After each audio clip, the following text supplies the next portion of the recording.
Dear Patriots, before the news starts, please subscribe to our patriotic channel by clicking the subscribe button. Give us a thumbs up to this video. Don't forget to leave your opinion below in the comments section. Share the news on Facebook and Twitter so you friends see it. Thank you. Illegal aliens crash Nancy Pelosi's press conference, suddenly all hell breaks loose. A group of illegal aliens calling themselves the Immigration Liberation Movement attacked House Minority Leader Nancy Pelosi, DCA, on Monday. They warned the Democratic Party not to sell us out. The group shouted down Rep. Pelosi, who couldn't maintain control of the meeting. They unfurled a banner calling for all illegal aliens to be legalized. Other people held up signs saying, "Fight for all 11 million illegal aliens in the U.S." Here is what they chanted. We remember all too well how for 8 years the Democrats laid siege to our communities, raiding and deporting nearly 3 million people, of our family members and loved ones. Where was your resistance then? Ms. Pelosi, did you think we would forget?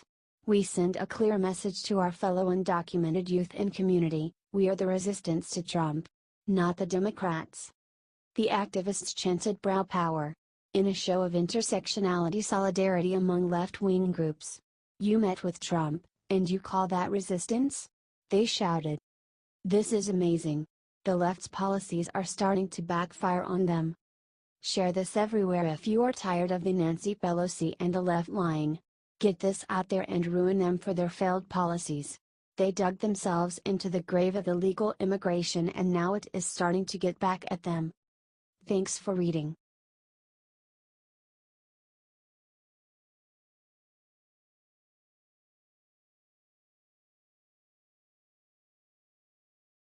Moments after Sean Spicer went on the Emmys, he sent a special message that Trump needs to see. Ever since Sean Spicer showed up at the Emmys award show last night, everyone has been wondering, whose side is he on? Well, luckily we finally have an answer direct from Spicer himself. In an interview with the New York Times done almost immediately after his surprise appearance, Spicer said he was 100% absolutely not there to make fun of President Trump. The reporter asked Sean Spicer if he thought the president would take offense to the skit, to which he answered, "I certainly hope not. This was an attempt to poke a little fun at myself and add a little bit of levity to the event. And there is absolutely nothing wrong with a little humor every now and again. Hell, I thought Spicer showing up was the only funny part of the whole show. The rest was just hate-filled and mean-spirited." So now we know for sure that the former press secretary has not turned on us or his old boss. That's good news. Let's make sure his message gets shared all over the place until Trump himself reads it.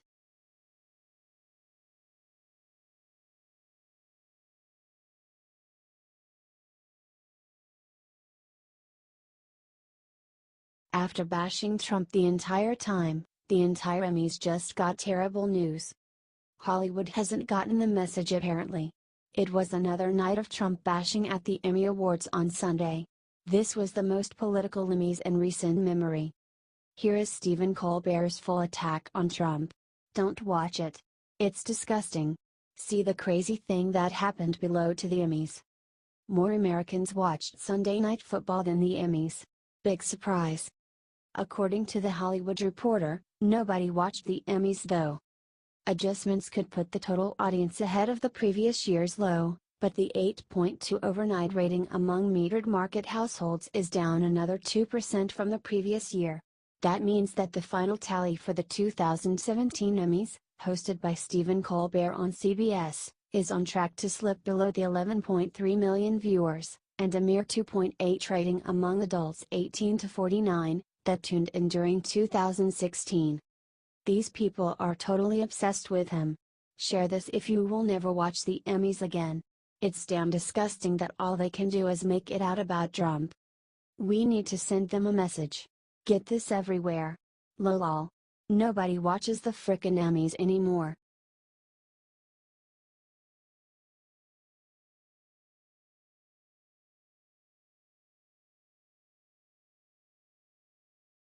Kellyanne bites back. What she said about the Emmys is driving Hollywood insane. White House counselor Kellyanne Conway has been previewing Trump's performance in front of the United Nations and said that it would be awesome. It was. She repeated Trump's message and said that he would promote peace, sovereignty, and accountability. She then took apart the lame-ass Emmys. It is the sameness, Conway told the Fox and Friends host of the Emmy ceremonies focus on Trump. They got plucked and polished and some of them didn't eat for 2 months, all for what? To sound the same. She then said that celebrities should be entitled to their opinion. Conway did praise Sean Spicer and made fun of himself as the former of White House press secretary. Conway had this to say of Spicer. He is a man of good humor. This is something that folks in Hollywood often lack, which is introspection and good humor, she said. Share this everywhere if you agree with Kellyanne and didn't watch the crappy Emmys. Thanks for reading, y'all.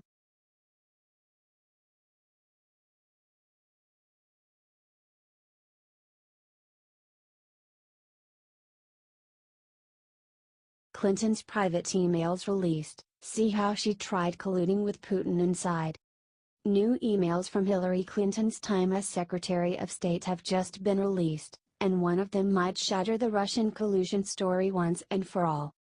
Shortly after Clinton was appointed to the head of the State Department, the failed presidential candidate began to use her influence to raise funds for the Clinton Foundation. This isn't surprising. After all, she didn't get the nickname Crooked Hillary for nothing. But the individuals she targeted are surprising. Among the world leaders Clinton solicited for money was Vladimir Putin. According to the Daily Wire, Clinton Foundation Director of Foreign Policy Amitabh Desai invited Putin and several other prominent members of the Russian government to a gala being hosted by Clinton's charitable foundation. This may not be shocking at face value, considering Clinton's role required her to work with the Kremlin, but the Clinton Foundation is completely separate from state business. Or it should be. Clinton has long been accused of using the foundation as a way to personally profit from her public role. If you paid money, you got Clinton's attention. If not, you were ignored. Clinton has accused the Trump campaign of collusion with the Russian government for almost a year now. Meanwhile, she excused her own dealings with the Kremlin because they were done on official business. But this development blows that narrative up completely. Her involvement with the Kremlin wasn't limited to the State Department. She was dealing with them privately and asking them for cash. And Trump was the one who was colluding? Yeah, right.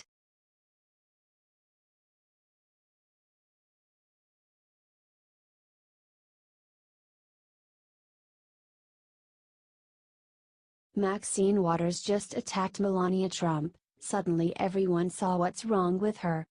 Donald Trump loves to use Twitter to attack his opponents, but he has nothing on Maxine Waters. Her Twitter timeline is a collection of hate and fake news, almost all of which centers on Trump. This week, Mad Maxine decided to attack Trump's marriage. In the tweet, Waters claims that Melania can't trust Trump. The implication is pretty clear. She's calling Trump a cheater. Like much of what Waters says, there is no actual evidence to back up her claims, but her supporters don't mind. If they cared about facts, they wouldn't be fans of Waters in the first place. Thankfully, even Democrat leadership seems to be put off by Waters' antics. But maybe we're being too hard anti-Maxine. After all, she's the best example of leftist hysteria we have. And the poor woman is clearly jealous that Melania is in the White House. So let's share her latest attack against the Trumps. That way, everyone can see how desperate and crazy the left have become.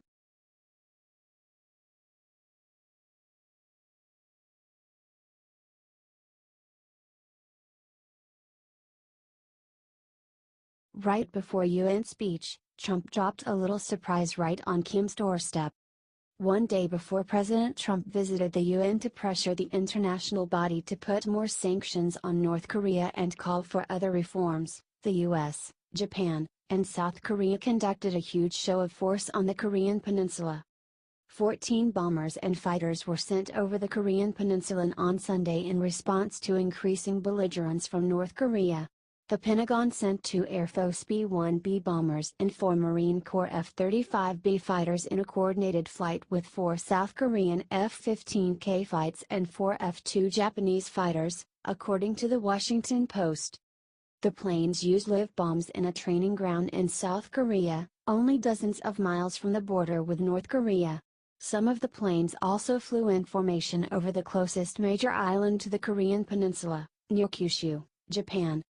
U.S. Ambassador to the UN Nikki Haley, along with several other top Trump administration officials, has repeatedly warned North Korea that military options will be considered if the country continues to escalate hostilities in the region, saying in an interview with CNN on Sunday. If North Korea keeps on with this reckless behavior, if the United States has to defend itself or defend its allies in any way, North Korea will be destroyed. This most recent display of force, using live bombs with our 2 closest allies in the region, sends a strong message to Kim Jong-un: we mean what we say, and we will defend world peace against this despotic nuclear regime at all and any cost. Check out President Trump's UN speech here.